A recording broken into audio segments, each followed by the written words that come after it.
Okay, well, good morning, good afternoon, or good evening, depending where you are. My name is Hugh Simpson-Wells. This is the second in a four-part series on how Identity Panel Suite can replace MIM when the time is right and provide many additional benefits in the meantime. This one is about how HyperSync Panel lines up against the MIM synchronization engine. I've got a lot to get through, so I'm going to get straight into it. Last time, I introduced you to the idea that Identity Panel Suite consists of a number of applications, and the core application is Identity Panel itself, which is foundational and is needed by the others. This time, though, we'll be talking mostly about HyperSync Panel. So just a quick reminder about Identity Panel. It's the component that connects to and scans various identity repositories. We're going to be dealing with AD, Azure AD, and Workday, but in general, there might be many systems that are being connected to. It presents a joined up view of each identity, and because it keeps a complete history, or a reasonably complete history, it can show its life cycle and also its relationship to any other identities, memberships of groups and the like. It has the reporting capabilities and the workflow engine that's going to be needed by the other application. And last time we talked about its special relationship with MIM, but that's a little less relevant now because we're starting to talk about replacement. Identity Panel then, it's what makes the identity data available to the other applications, and it's why it's a foundational piece. I introduce you to the notion that a connector in Identity Panel is called a provider, that it's bringing data in from these different systems, which last time were being synchronized by MIM and probably Azure AD Connect. This time it's going to be a little different. We end up with a silo representing each of those systems, and we end up with time-based information. So that's what I'm trying to show with this fading out into the distance. So HyperSync Panel sits on that, and additionally then, it defines rules to flow sets of attributes between silos. So what were previously purely source systems, they're now all potential targets. It can flow either direct attribute values or it can flow transformations, perhaps some transformation of a single attribute or several attributes munched together in some interesting way and flow those wherever they need to go, just like in MIM Sync. It can also provision objects to those systems and deprovision them. I'll be showing you provisioning. I won't show you deprovisioning, but I'm sure you can believe it's simply the converse of provisioning, and it's simply a matter of configuration. There is an optional hyperverse, which you can see as being exactly like the MIM metaverse. Once you have a hyperverse, all of these rules can treat the hyperverse just like another silo. And that means it can actually flow attributes from and to itself. That's useful for example, generating unique values that we might need, and also things like referential things like being able to populate a group automatically, things that involved a little bit of messing about in MIM to make happen. It has various synchronization options, as you might expect. Corresponding to MIM, it has manual or scheduled operations. It has delta and full synchronizations.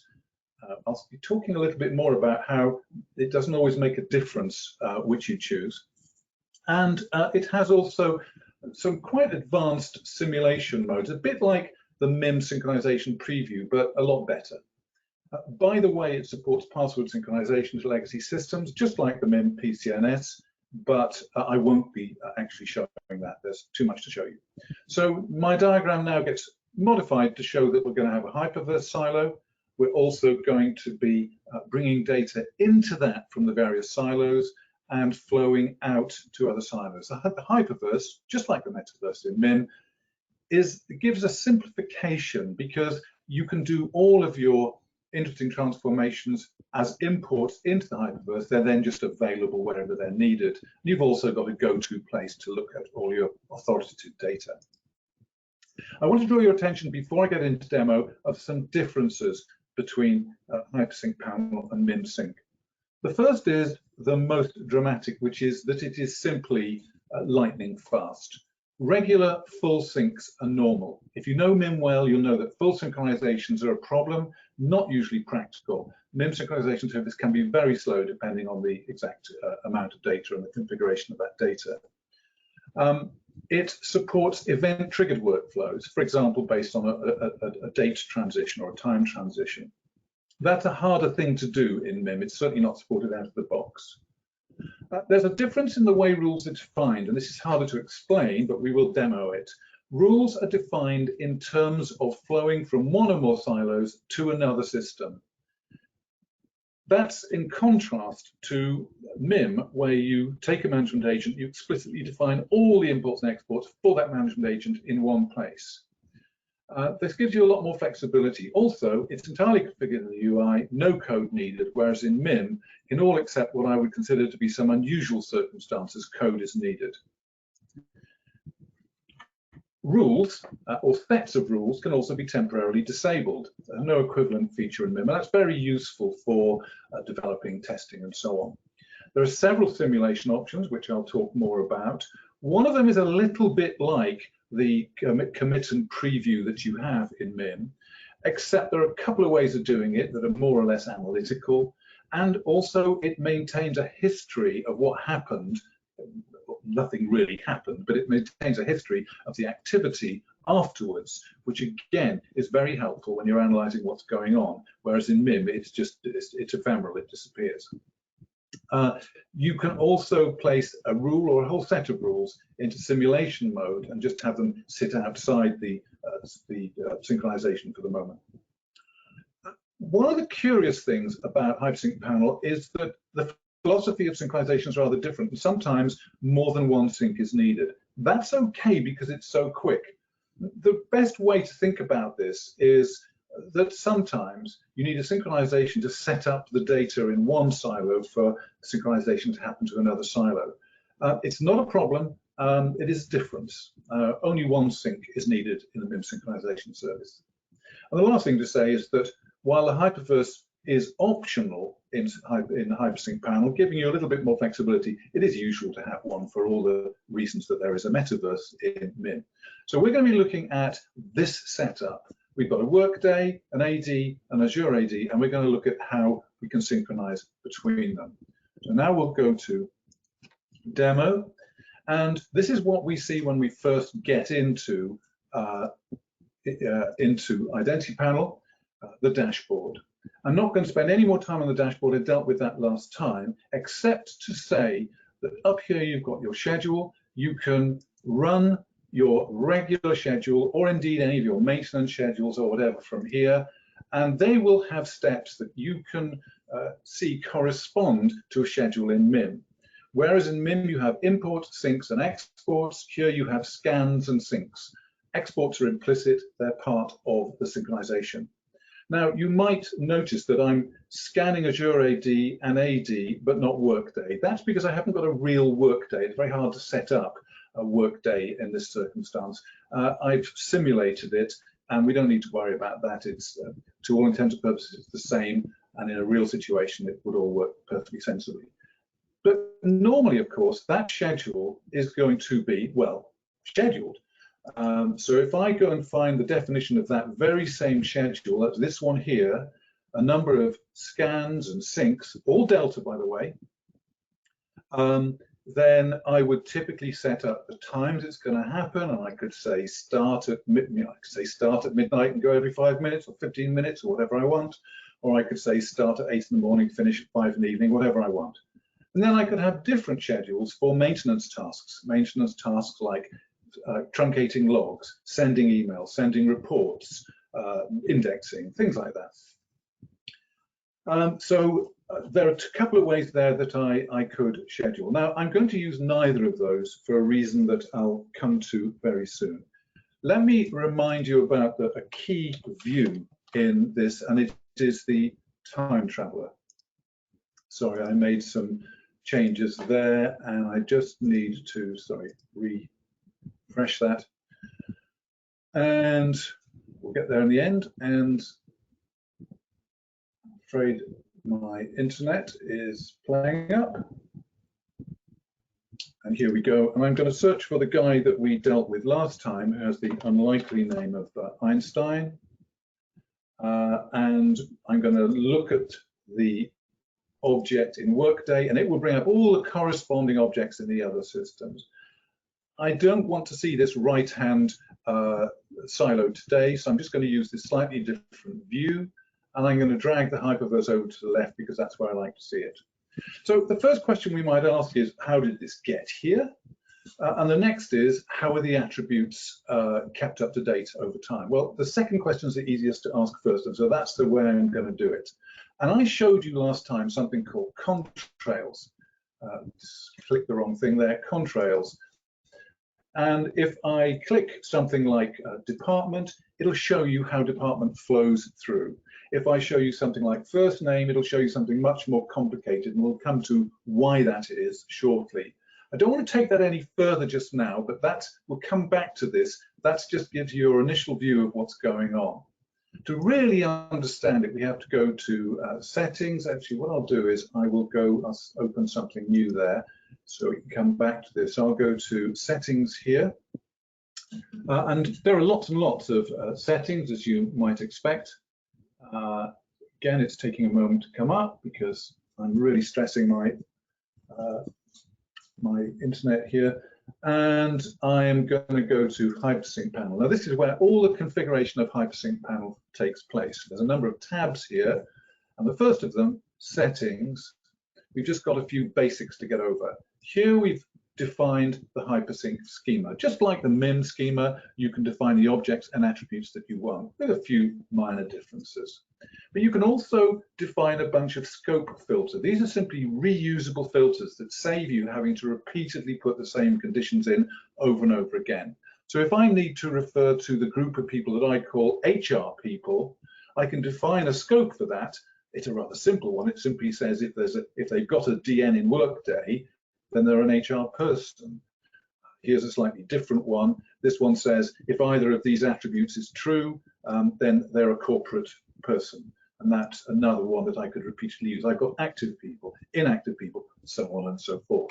So when I come to define my attribute flows, I'll have a number of different rules grouped for convenience into sets. So here's one set, HR sync. Here's another one, other. Let's focus on HR sync. Now, these rules contain each of them contains lots of attribute flows. And you'll see that many of them are flowing to the hyperverse. Some of them are flowing, here's flow target silo. Some of them are flowing to Azure, a couple of them. One of them's flowing to AD. So I've got some export stuff going on and some import stuff going on. This is all the attribute flow that we need to keep that person, Einstein, up to date, and everybody else come to that. If I look at one of them, a nice simple one first of all, you'll see we've got a number of mappings. Given name, the way that's being populated in the hyperverse is to take first name from Workday, but with a slight difference that we trim it. So we've got a rule expression in use that trims it. So that is technically a transformation. It's not a very exciting one. If I look at a different one, if I look instead at display name, I'll see that we're taking the first name and a space and the last name. I've done it using this interpolated string, but I could have done it like this, which might be a bit more familiar to MIM users. So take the first name and a space and the last name. Okay, that's a pretty straightforward one. Let's have a look at one that's got a bit more going on. So here we've got all the job details to go with that. So just for convenience, we've broken it down into one bunch of attributes, then another bunch of attributes. Here they all are. Now there's another way I can look at these. I can use this visual way of looking at them. So here are all of the flows that are taking place in this rule. And if I want a new one, I would simply drag it like this. And if I needed some kind of a transformation, I could enter it here using all the pick lists for functions and so on. It's got IntelliSense, makes it all very easy. I don't actually want to make that change right now, so I'm actually just going to delete that again, but you get the idea that it's easy to build these up. Or you can look at it in this more declarative way. Some of these will have transformations. Many of them will be a simple flow. For example, there's no rule expression here. It's simply department from the hyperverse, department from Workday to department in the hyperverse. We have there's one more to look at, and that is again more complicated, and it's generate account names. Something that's quite difficult to do in MIM, but relatively easy here within the sync engine. It's very difficult in the MIM sync engine, I should say, is generate unique account names. And here we're generating an account name and a UPN prefix and a UPN suffix to go with this. UPN suffix isn't actually unique. And if we look at account name, it's going to be made up using some of these attributes as a basis for doing it. And I've got a rule expression here which looks rather too simple. It just says account name, and then it has as arguments all of these attributes. There's obviously something else going on here. And to understand what that something else is, I'm just going to take you to another setting here, which is an environment setting, as well as loads of environment variables, which are hugely helpful, especially when migrating from one system to another. We've got custom rule functions. And here is a custom function called account name, and it makes use of a function called make unique. Now, we cannot get into how that works. That's a half-hour discussion all of its own, probably longer. But you can get the general idea that it's taking the first character of the given name, 10 characters from the surname, combining them, and then adding a 1, 2, 3, 4, whatever's necessary to make it unique. So all of that is very much built in and flows, well, actually technically from the hyperverse to the hyperverse. Okay, so far so good. What if we have a new person? So let's go back to this view, and now let's find somebody new. The new person I'm going to choose is called Blake, and we've only got a Workday entry. So what's happened here is they've been entered into Workday, they've been scanned in, they're all ready to synchronize. So I've set this up in advance for speed, and we want to see how that synchronization is going to take place. Now, I think the first thing to do is just to show it happening, and then we'll show the configuration for it.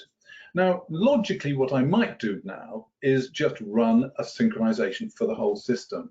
As I say, that would mess up everything I got set up for my demo for the future. And so what I'm going to do is use a different feature here. You can simply synchronize this one item. This is a little bit like the commit preview in MIM. I'm not actually going to preview it right now. I might show you that later at this time. But for now, I'm just going to do a synchronization.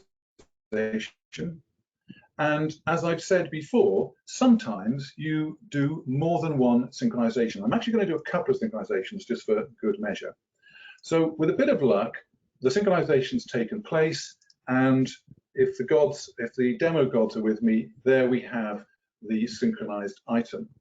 Now, this is, as I showed you last time, you can go back in time to the start. Here is when we first saw Workday. If I go forward in time, we'll see the hyperverse first of all being populated, then AD is partially populated, then the rest of AD is populated, and Azure AD is populated.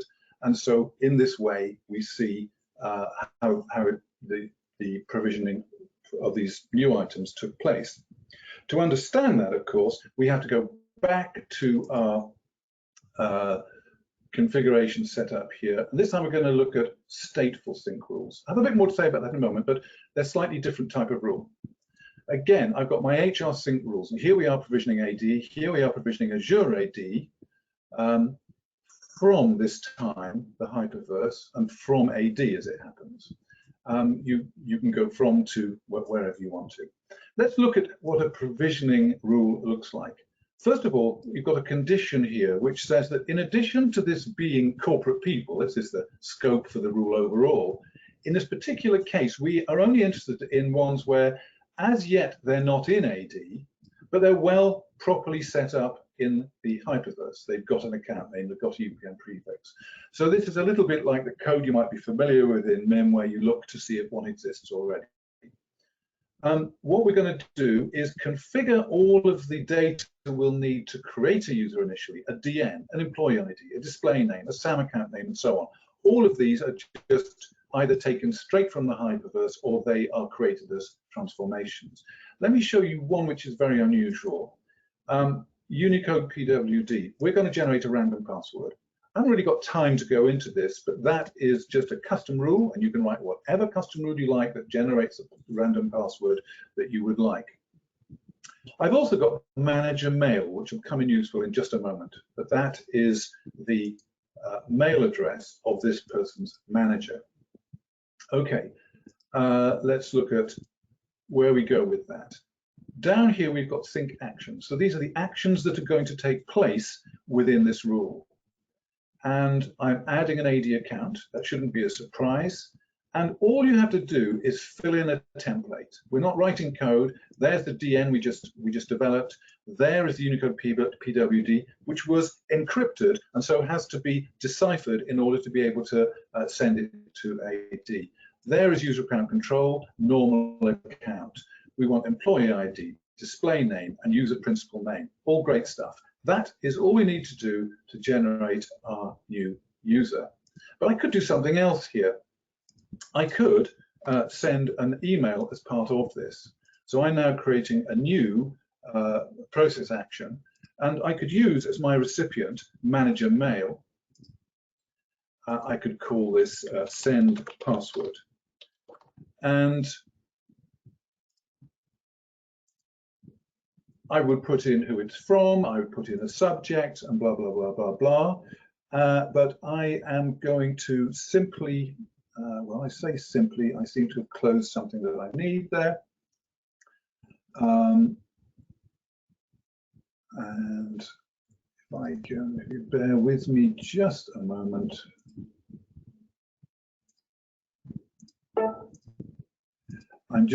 I could have typed this by now anyway. I'm just going to paste something in there if I got that right, if I didn't fat finger it.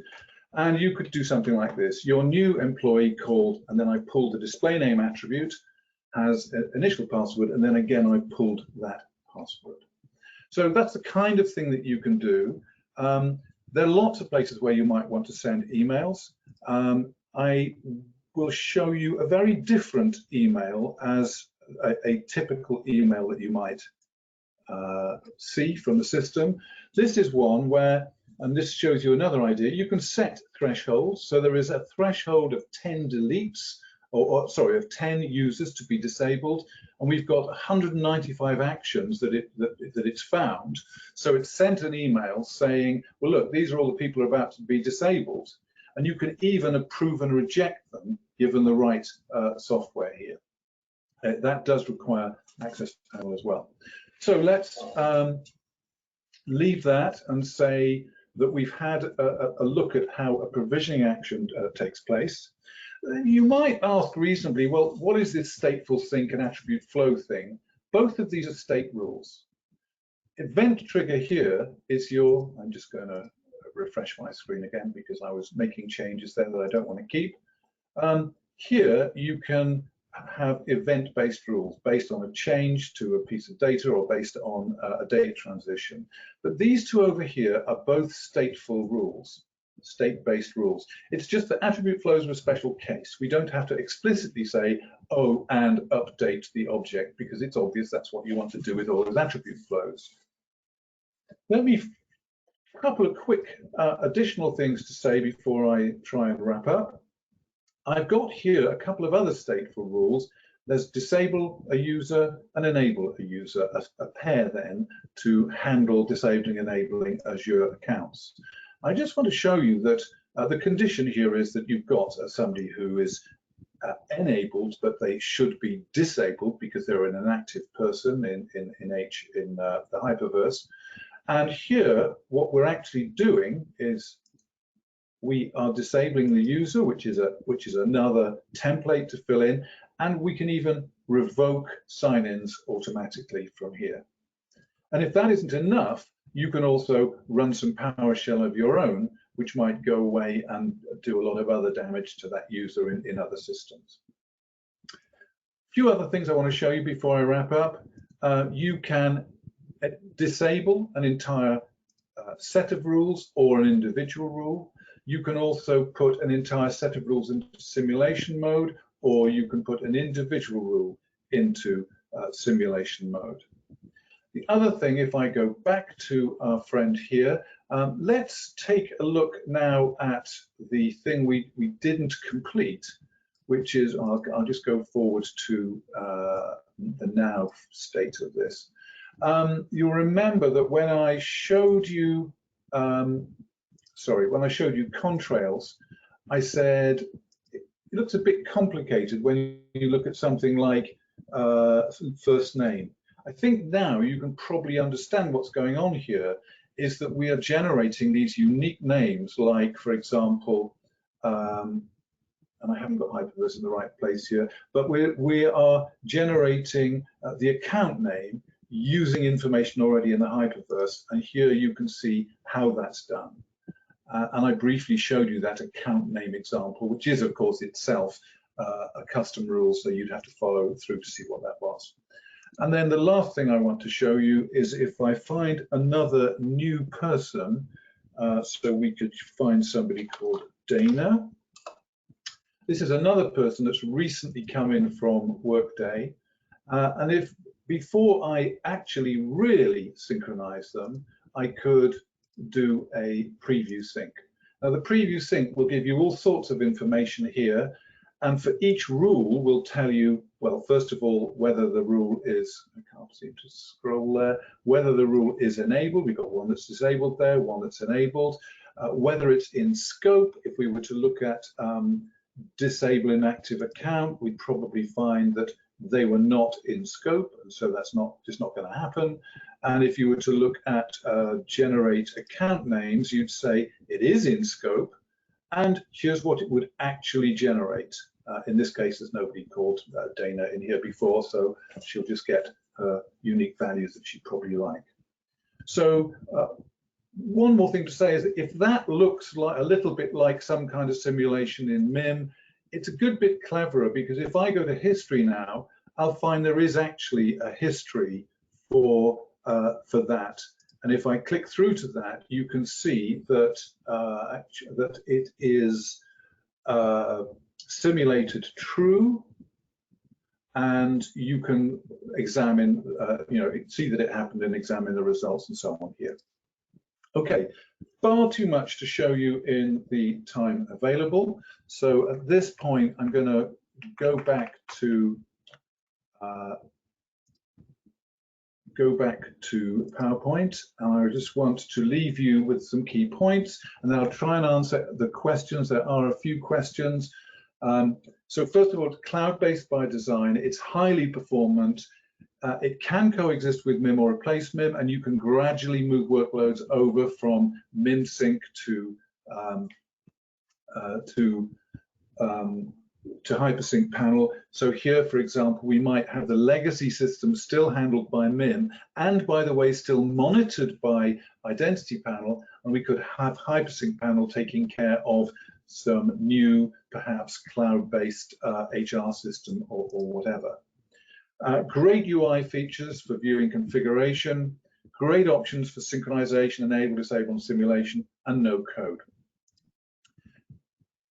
Any further questions, you can always email me. My email address is at the bottom there of the screen.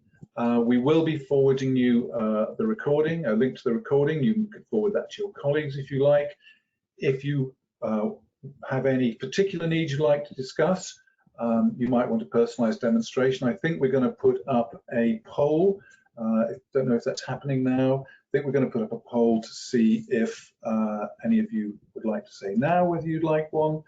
And we've got the sort of results you might expect. Quite a few people saying yes, some saying no, some saying later. Join me, please, for the remaining webinars in the series. Next week, we'll be talking about what's called Service Panel. That's making your data available to users, securely, of course. And in the final one, we'll be talking about Access Panel, which is the governance tool that comes with Identity Panel Suite. So thanks, and see you next week. But I will stay on to answer the questions that we've got here. So the first one is, how is software IDM priced? I wish I could give you a succinct answer to that. It is for each element.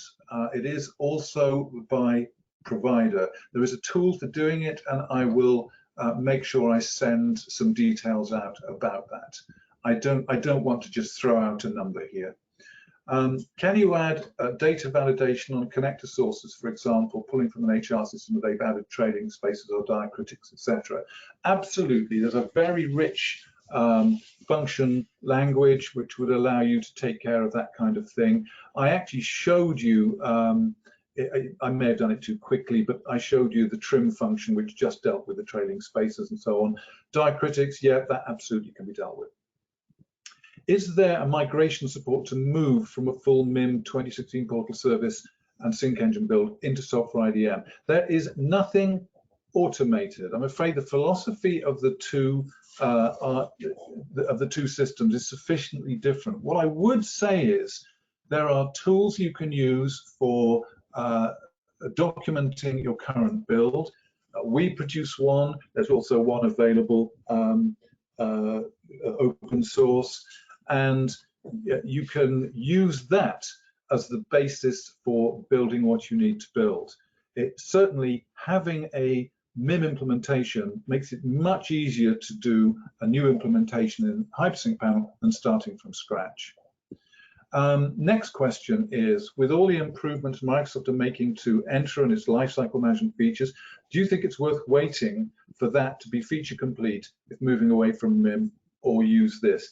Well, that's a very difficult question to answer, because I don't know when Microsoft will consider that they've completed it. My sense is that there will be plenty of white space left by Microsoft, because that tends to be the way. And I don't think that they're looking to support legacy systems, for example, to provide PCNS, I'm not even sure what they're going to do in the way of handling complicated life cycles where you've got multiple sources of truth and people switching between them. For example, in the educational world, where people can be a student and an alumnus and a member of staff and so on. I think that that is a question that's most easily asked by having a direct conversation, which we'd be very happy to arrange. That, for the moment, is all the questions that have come up. Great questions, thank you. We have a little bit to follow up on there, which we will do. We'll be sending you a link. Thank you very much, everybody, for joining. That's been a huge response.